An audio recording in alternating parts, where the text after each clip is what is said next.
is now getting critical with fans still locked out of stadiums.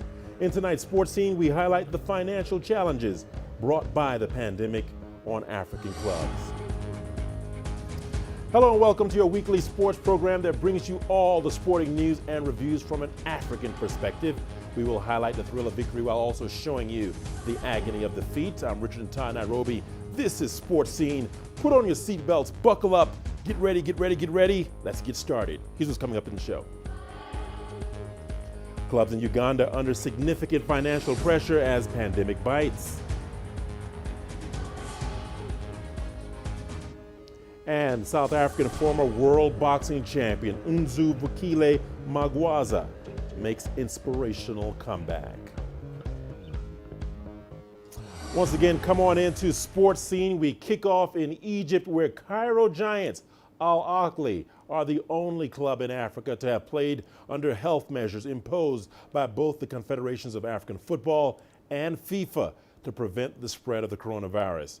Now, having won last season's CAF Champions League, the Red Devils represented Africa at the FIFA Club World Cup in Qatar, where they finished third. CGTN's Adel Al-Mahroui reports. World football is still coming to terms with the set of regulations required to keep players safe during the global pandemic. Continental governing body CAF has been implementing FIFA's health protocol among its member associations. Medical experts in Egypt say both governing bodies have been strict on measures aimed at curbing the spread of COVID-19 in football. It's almost the same precautions, the same checklist of precautions, the same even the mitigation risk and assessment tools. We all the FIFA federations use the same tool. CAF haven't organized any big competition except the CHAN, I think FIFA Clubs World Cup. And I think both competitions went with very few number of cases.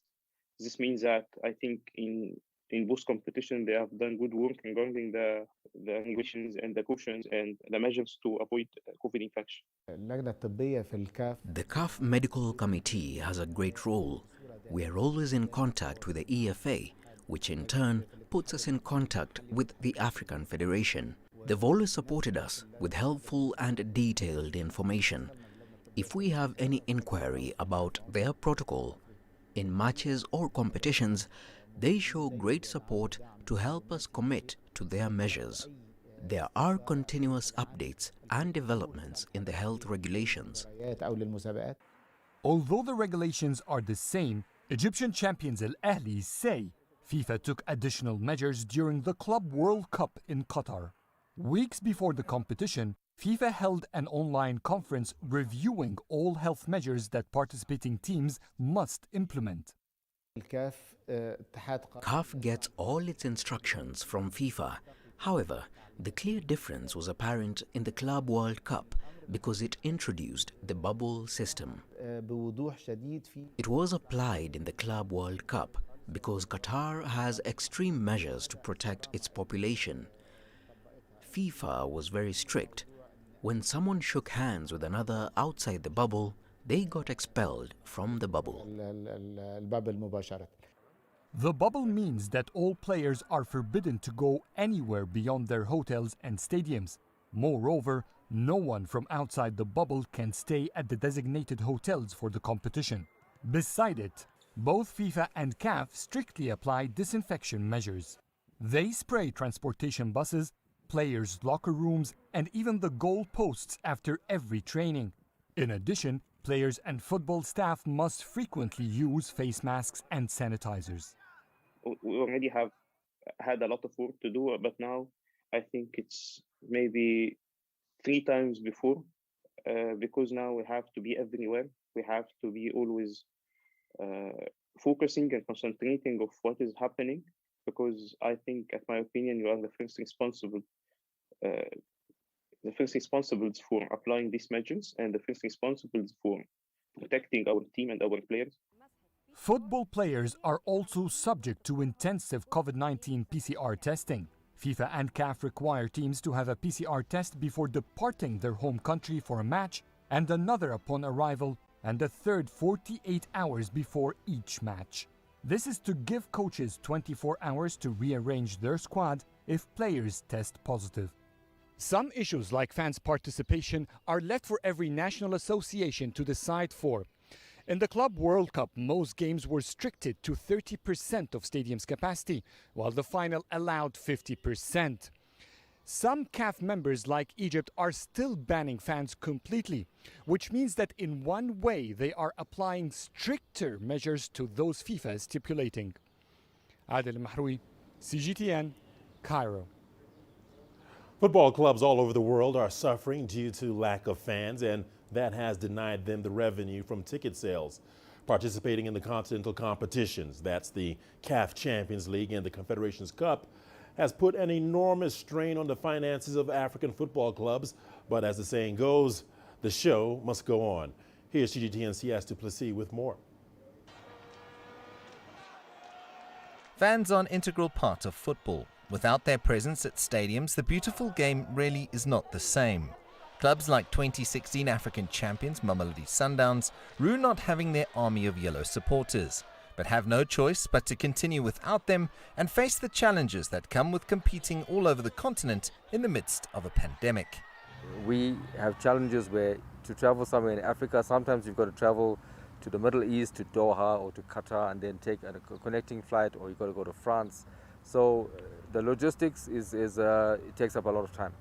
If you do not plan well, it can be the difference between success on the field or not. So the work that's done off the field is as important as the effort that's put in on the field by our players. Playing in the CAF Interclub competitions is an expensive exercise, with a chartered flight setting travelling clubs back around $100,000 for a trip. Many club owners with deep pockets argue they have already spent the $600,000 they would earn for reaching the group stages by the time they get to the business end of the tournament, and would rather focus on success locally. Football on the pitch has to get you there. You have to qualify for those competitions, and to qualify you have to be in the top 3 in the domestic league or to win the Nedbank Cup. So if you don't achieve any of those, you're not going to be in that space. So it means that as much as that's a commercially driven endpoint, but the core business here is football, and you have to perform to your maximum level.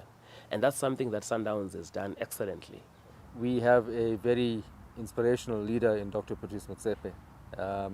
He sets the bar quite high for Sundowns. So we always want to be playing in CAF, we want to be playing in the FIFA Club World Cup. We want to be with the best in the world. That comes with a cost. It comes with all these challenges we've spoken about, but it's a space where we want to be in. We don't want to be sitting on the sidelines or sitting at home watching other clubs do it. We want to be there as Sundowns. The COVID-19 pandemic has seen clubs incur additional costs, and at $60 per test, it adds up even for the wealthy Kleurkop club. But it is a safety requirement, and one that needs to be done properly to ensure the safety of the players. The most important thing is that when we land, we have to do a test so that for the match we are covered, and that we're not going to have challenges where we're going to have players excluded because we've not got tests in time. So it's a new challenge, but again, it goes into the planning, and you need to take this seriously. If you do not tick all these important boxes, then something goes wrong. Meticulous planning goes into every CAF fixture, from finding the most suitable flights to sending a scouting team to secure backup fields and backup team buses. It all requires an incredible amount of detail. And as Mamelodi Sundowns have shown, with proper planning off the field comes success on the field. Richard Nta, CGTN, Johannesburg. Enyimba Football Club is hoping to make history by becoming the first Nigerian side to win the CAF Confederations Cup. The People's Elephant, as they are popularly known, will be taking on Libya's Al Ahly Benghazi in their opening group stage match on the 10th of March at home. Orlando Pirates of South Africa and Algeria's Entente Sportif Setif round off Pool A. CGTN's Deji Badmus now looks at the major challenge facing Enyimba. Arguably Nigeria's most successful football club, this is the 4th time Enyimba FC would be appearing in the CAF Confederation Cup competition. They reached the semi-final stage 3 years ago, and are hoping to go one better by lifting the trophy this time. But they still have to make it out of their group, starting with the match against Libyan side Al Ahly Benghazi. I think that they have a decent chance of moving to the group or moving out. From the knockout stage, anything can happen. You make a mistake, you are out. But from the group stage, you can make mistake in the first game, correct it, and still find your way out there. For Enyimba that has won the CAF Champions League twice, they have what it takes. It's a difficult group where they have two North African teams to contend with. But going by their experience and the hunger that Enyimba has to rule the continent again, even though it's in second tier, I think they have what it takes and we can bank on them to go all the way. But off the pitch, Enyimba has a worry.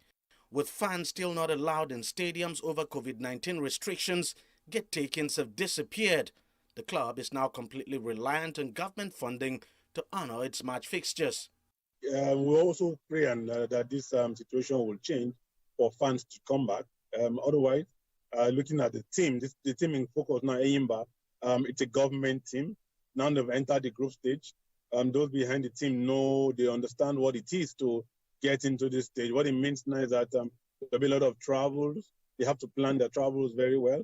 Again, funding is required, paying the players the right bonus, and of course, ensuring that the players are in the right shape. I know governments, they don't joke with continental games like this. If you look at during when they were to play Rivers United, even though the governor was not boastful about it, they were monitoring rewards for these guys. I think for beating Rivers United in the first round, they got $10,000 from the governor. And when they finally qualified, he gave them some millions also. So now that they are in for the proper group stage, I can be sure that the governor will not deny them funds. Enyimba is the first Nigerian team to win the CAF Champions League and would fancy their chances of setting another record as the first Nigerian side to also win the CAF Confederation Cup. If the team is eventually able to make it out of its group and perhaps in a convincing fashion, the belief will grow, and with that will come more funding from the state government. So it's now all in the hands of the boys and their coaching crew to go all the way to make history for their club and country. Deji Badmos, CGTN, Lagos, Nigeria. The action continues on Sports Scene. Here's a look at what's ahead.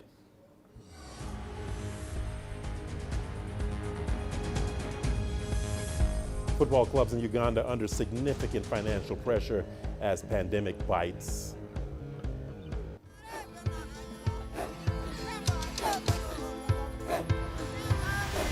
Africa is a continent of diversity, with varied climate and enchanting geography, and a people so distinct, but with a shared enduring spirit. We are at the heart of the continent to bring you the untold stories. Let's have a look. We celebrate Africa as it shapes its own destiny. Tunis, Syria, Juba, Ethiopia, Tanzania. Africa Live. Find your voice.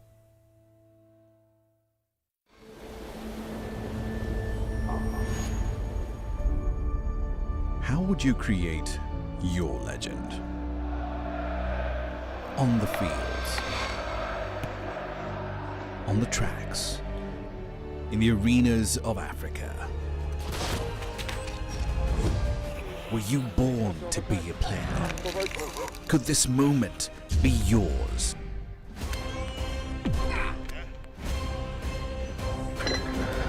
Sports Scene. Find your game.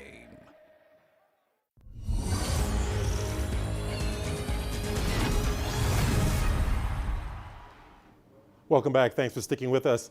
Financing the road to success is proving particularly tough for Uganda's football clubs. Competing at the national level and continental level is putting several clubs under significant financial pressure. And with the teams now having to play without gate revenue, the strain on club finances has become far much greater, as CGTN's Leon Sinyange reports.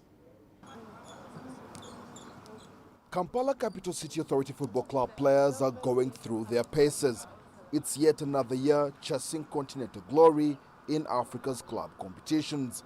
But even with all the work being put on the pitch, the club's ambitions are already being stretched.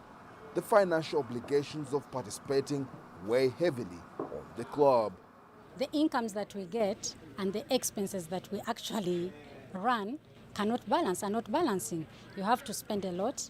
CAF itself, especially confederations, is a very huge cost factor because you still play the same games like in the Champions League, but yet if you qualify, the monies are actually way different.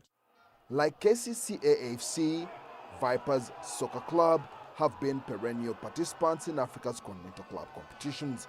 Club officials say going the full mile in the African competition requires thorough planning.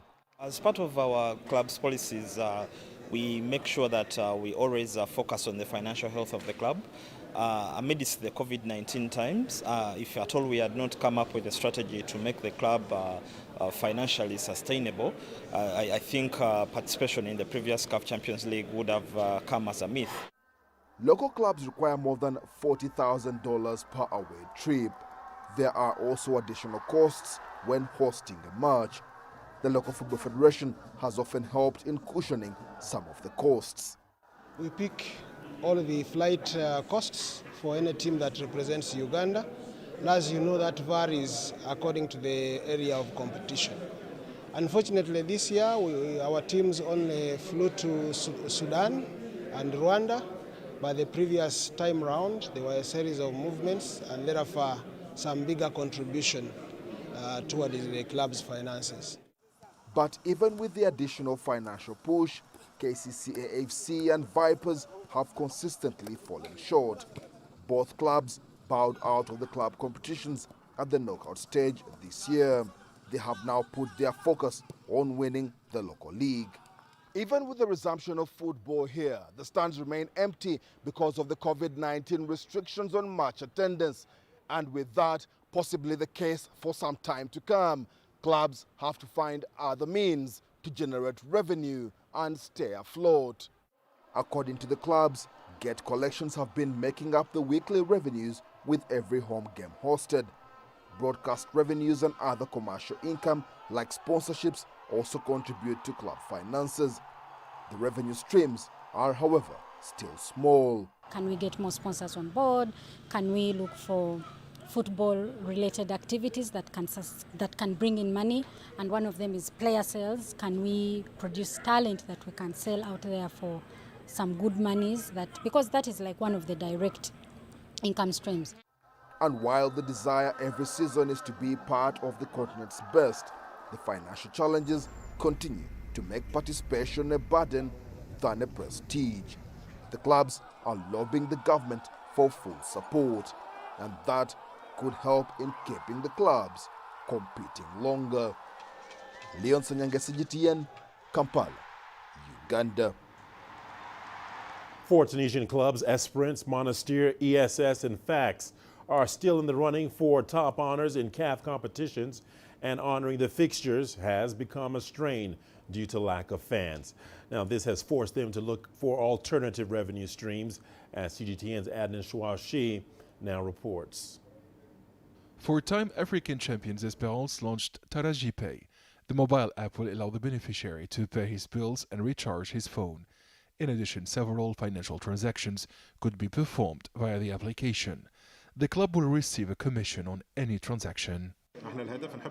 Our goal is to provide up to 33% of the club's budget from new businesses like mobile apps and the sale of the club items. The remaining budget should be financed with membership cards, but it cannot replace the considerable ticket revenue loss. Union Sportive de Monastir were knocked out from the CAF Confederation Cup after conceding defeat to Morocco's Raja of Casablanca.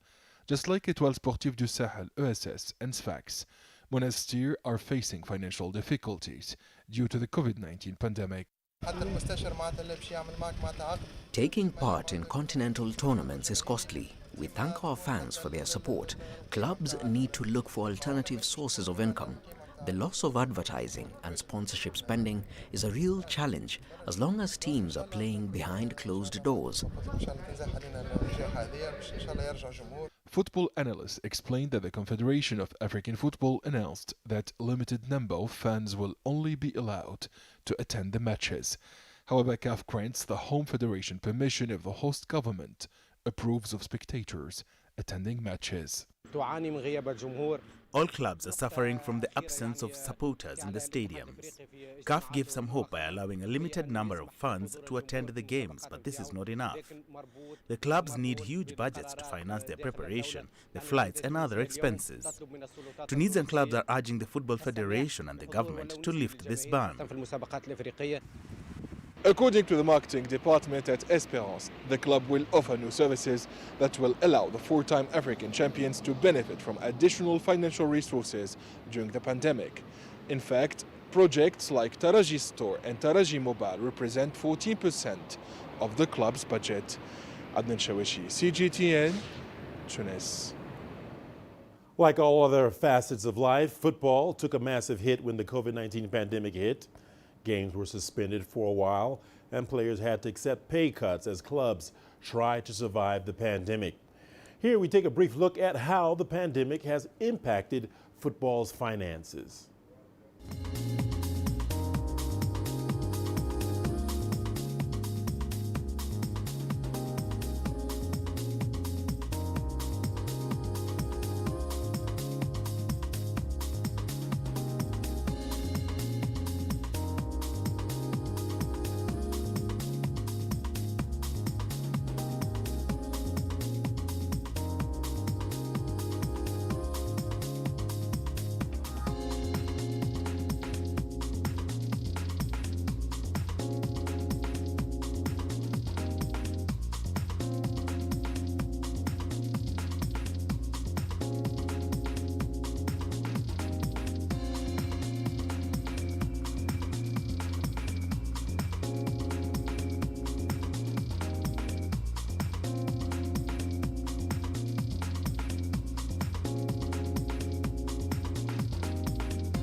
And to South Africa, and still in boxing, where the life of former WBA, WBF, and IBF Intercontinental Bantamweight champion Mzuvukile Magwaza changed forever in 2018 during a robbery at his home. He was shot in the leg by an assault rifle, leaving him with little chance of survival and the odds stacked against him to ever return to the ring. But against all odds, he is back, as CGTN CS Duplessis reports. The talented former bantamweight world champion recalls the night he thought he would die. It still gives him chills. The pain is something he will never forget and still haunts him to this day. By the time I got shot, laying down there, I think that was it. And then I think that my career is over and stuff, because I saw how bad was it at the time. So I just looked at my leg and then I said, nah, it's over. I won't go back to the ring again, because I was like, I've been hit by a truck or something, because that was bad. I don't know how I can describe it, but that was bad. But despite the odds stacked against him, the man known as Old Bones miraculously got a second chance to pursue his boxing career again and to share his inspirational story. But the doctors came and tell me that, no, look here, you're going to be able to walk again. You see, and then I couldn't believe still, because the bone was like totally broken, smashed out. So I'm so happy. Sometimes I just sit there on my own. I wanted to cry. I'm not crying because I'm sad or something. I'm excited. I'm too much happy. The undefeated Magwaza boasts 23 professional fights with 20 victories and just 3 draws, and is prepared to do whatever it takes to make the best of his second lease on life. Now I think we're going to change him up a little bit based on his injury. We're forced to adapt his style slightly, but he can be a little bit of a bully. You know, he fights at 52, 55 kilos, but I've got to pull him off the bigger guys in the gym. He hits like a truck, you know what I mean? He's not scared of anything, and he's lightning fast, even with his injury at the moment. I mean, the guy can move. He's almost hard, like impossible to hit. The first time he held a hand pads for me, Then I was like, I don't know what got in my mind, in my heart in that day, you see. So I'm happy, man. I'm more than happy. It's like I'm born again now. It's like I'm a newborn. I don't know how I can explain it, you know. And then I can't wait for the day that I'm working through going into the ring with coach next to me. For many people, suffering a horrific injury would certainly spell the end of their career. But in some way, the gunshot that left Fukile Magwaza with a shattered femur has changed his life for the better. A rare second chance means the former world champion can start again, rebuild and come back stronger, with his sights firmly set on reclaiming the belt he once had strapped around his waist. CS Du Plessis, CGTN, Cape Town, South Africa. Reigning national and former East Africa secondary school champions, St. Anthony's Kitale, have become the first Football Kenya Federation Center of Excellence in a 5-year deal. Now, under the agreement that runs until 2026, FKF committed to offering the school technical support, where its technical department will help in designing programs for both the elite football team and other students in school, as well as training the school's coaching staff. The school, on its part, will offer admission on a full scholarship basis for a minimum of 20 students in the first year and 5 students in each subsequent year during the duration of the partnership selected through the FKF Youth Development Program. FKF Chief Executive Barry Otieno and St. Anthony's Principal Victor Makanda hailed the initiative. So St. Anthony on a platform. It has been a long time coming. We decided to start with the St. Anthony's due to their history, 2018 East African champions, 2019 national champions. The great work they have done. We saw it fit to start here so as to underpin what they are doing, as well as partnering with them to develop football in the country. Team U17 wamejiunga na wengine wale wanacheza hapa sasa. We believe this partnership will go a long way in contributing to the development of football in this country. All stakeholders in the education sector will be pleased because this institution has been recognized as the school of football in this country. Well, I guess that's it for this edition of Sports Scene. Remember, you can send us your feedback to the contacts on the screen and follow us on digital media platforms. Thank you for watching. We leave you with the images of Senegal's teenage Savannah jockey, Fallou Diop, who dreams of becoming an international racing champion, showing us some of his top skills.